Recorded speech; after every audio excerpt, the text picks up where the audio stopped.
देखिए, जाहिर है कि पिछली बार जब बुलाया गया था तो आपको याद है हम लोग यहीं बैठे हुए थे।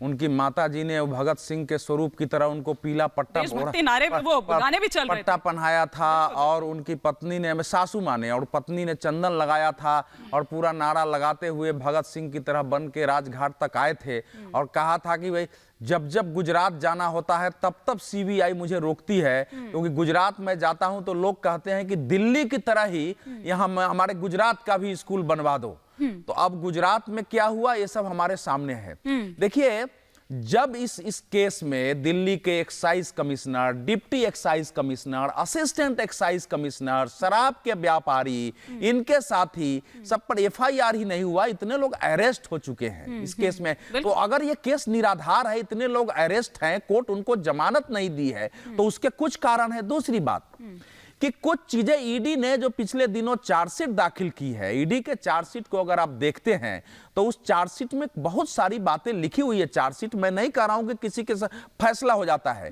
लेकिन उस ईडी का डिटेल चार्जशीट है कि कैसे केजरीवाल के सामने कैसे बात की गई है शराब के कारोबारी से, महेंद्रू से, कैसे वो कह रहे हैं कि विजय हमारा छोटा भाई है, उसके साथ आपको काम करना पड़ेगा, उसको आपको कुछ नगद देना पड़ेगा।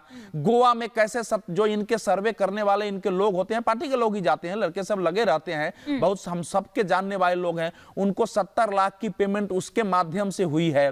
उसमें यहां तक चर्चा है, उसमें जो टीआरएस के इनकी जो बेटी है वहां के मुख्यमंत्री की, उनको सांसदों को 100 करोड़ रुपए दिए गए हैं। वो ईडी की चार्जशीट में बहुत सारी बातें हैं। तो अब किसी की अरेस्टिंग ना होना अभी तक इस बात की गारंटी नहीं होती है कि कोई भ्रष्टाचार नहीं हुआ। मैं 1 मिनट के लिए मान लेता हूं कि चलो मनीष सिसोदिया, अरविंद केजरीवाल ने कोई एक पैसा नहीं किया, लेकिन शराब घोट में आबकारी नीति बदली गई, आबकारी नीति बदलने से लाभ लोगों ने उठाया, चार्जशीट आ गया, लोगों की अरेस्टिंग हो गई, मान रहे चीफ सेक्रेटरी ने माना कि इसमें हुआ है।